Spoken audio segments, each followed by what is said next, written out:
Okay, so the last video was very short. 15 seconds, very short. Just want to do a slightly longer one. I'm not going to go mad. What you have is some video from the outside of the workshop, basically, and in the back garden. The situation was there were some boxes and some other bits and pieces stacked on the concrete on some wood to keep it off the ground, underneath some plastic and some cardboard. And we don't quite know what's happened, but somehow the whole lot's caught fire, and it rapidly took hold, and I mean very rapidly. What can I say? It was just an extremely fast fire. The workshop itself had a window melt, and if the fire brigade hadn't got here as quick as they did, I could have lost the entire workshop. As you see, I'm still sitting in the workshop now, but it's going to need to be completely dismantled so that repairs to the building can be done. Now, that's one thing. We've got insurance. The insurance company are sorting all this out. So we're just going to have to, grin and bear it and just get on with it. But yeah, there's been quite a bit of damage to the property. Nothing that can't be fixed, and nobody was injured, and everything is reasonably good. As I say, you know, it's just things.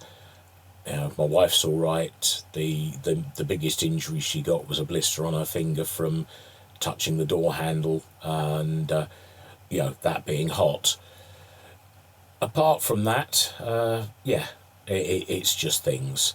So I'm just going to run through a bit of tape, and you're going to see a better quality video of what actually happened and the results.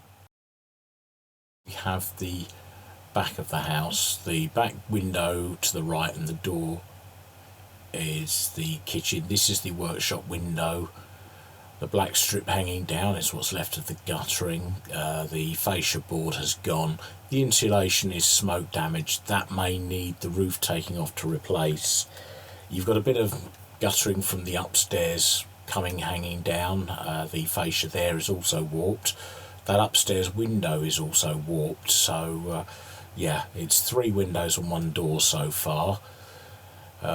Just looking at what was dragged out by the fire brigade, we have some random plumbing fittings. That's the window itself that was on the floor. So there's the timber that was at the bottom of the pile. We have some bar stools. That was a mattress that we used to add protection, but obviously it didn't. Car radio valve set. These are some calibration units. There's some Marconi instruments, and I think there's even a bird unit in there. Let's have a look. Obviously there's some coil of wire there from something. Yeah, that's Marconi. That's a calibrated attenuator. I think that's a variable attenuator there. Oh yeah, bird coupler.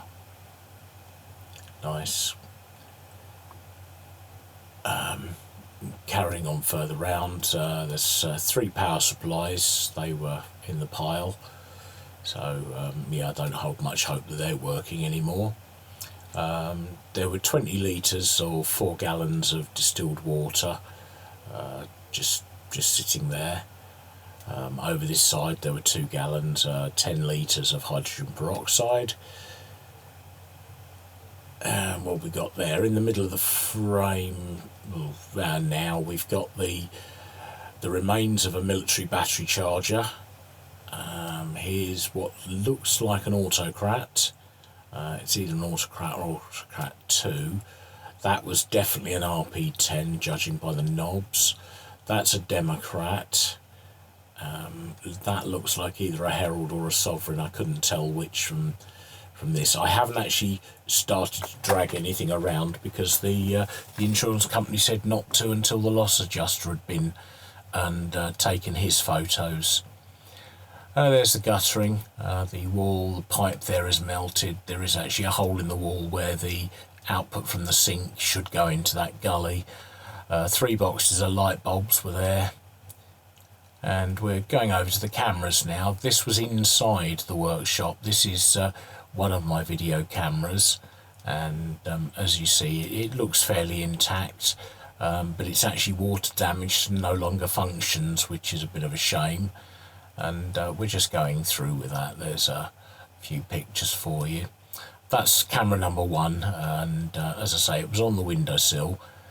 There's the lens area full of splatter. And here's camera number 2, which is a little bit more heat damage because this was right by the window. Yeah, they're both Sony HVR Z1Es, and yeah, this is decidedly crispy. And yeah, that's obviously going to have to go through the insurance as well. It's an obsolete piece of equipment, but it's still a very useful one, so we'll have to see what they say about it. So yeah, there you go. That's the video. That's what's happening. I was getting prepared to actually start making videos again, and then of course I went to a music festival.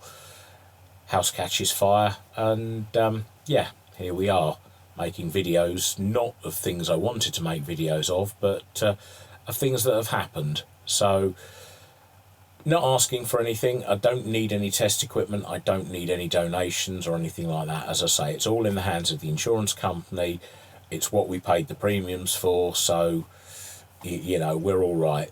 Nobody's ill, nobody's suffering, and yeah, it's just going to take time to get everything back to normal, and hopefully then I shall be back with a new layout in here, and B, maybe some different types of content electronics wise. It's still going to stay electronics and radio, but generally speaking, we're not going to go just wholly radio, because there have been developments in that field that pretty much make it almost obsolete now.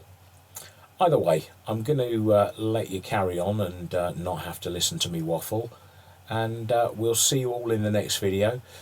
Sorry about the content being so negative, but yeah, it's not exactly the most positive situation I've ever been in.